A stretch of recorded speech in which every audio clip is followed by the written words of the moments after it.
Imagine stepping directly onto the battlefield of World War I, feeling the ground shake beneath your feet as distant artillery thunders, smelling the acrid smoke that drifts across a shattered landscape, and hearing the shouts of soldiers echoing through the trenches.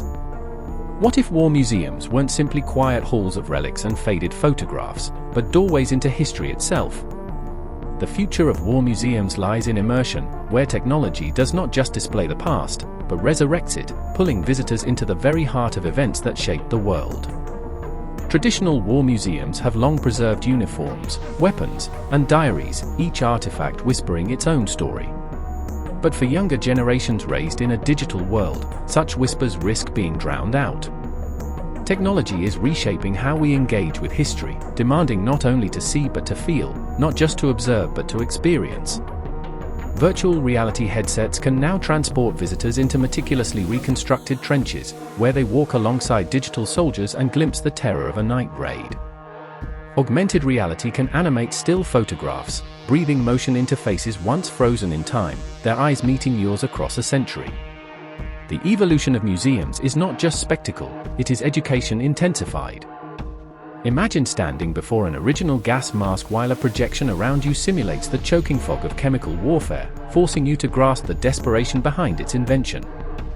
Interactive soundscapes could surround you with the chaos of no man's land, while haptic feedback in museum floors recreates the vibrations of nearby shellfire. These experiences move history from the abstract to the visceral, leaving imprints on memory that lectures and labels alone cannot. Immersive storytelling also bridges empathy. It allows visitors not merely to understand statistics, but to feel the weight of sacrifice. A holographic nurse tending to the wounded, whispering letters of comfort, a reconstructed trench diary read aloud in the author's own digitally recreated voice, these are encounters that turn history from distant fact into human truth. Through immersion, museums can remind us that war is not only a matter of strategy and politics, but of lives lived, lost, and forever changed. Yet the future of war museums must balance innovation with reverence. The danger lies in turning tragedy into entertainment, spectacle without solemnity.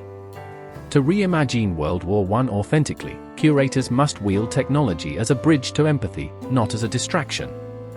The goal is not thrill, but understanding, not escape, but remembrance. Every rumble of recreated artillery, every whispered diary entry, must honor the memory of those who endured the real thing. As we look ahead, war museums are becoming more than repositories of the past. They are becoming living classrooms, spaces where history unfolds in layers both intellectual and emotional. The battlefield can be recreated not to glorify war, but to make its horrors unforgettable. Through immersive technology, the story of World War I can transcend the glass cases and static displays, emerging instead as a living narrative that surrounds, confronts, and transforms us. In this future, museums will not merely preserve memory, they will ignite it. Visitors will leave not only informed, but shaken, changed, and compelled to carry the lessons of the past into the present. To step into such a museum will not be a passive act of viewing, but a journey into remembrance itself, a reminder that history's deepest truths are not read in silence, but lived in the echoes of those who came before.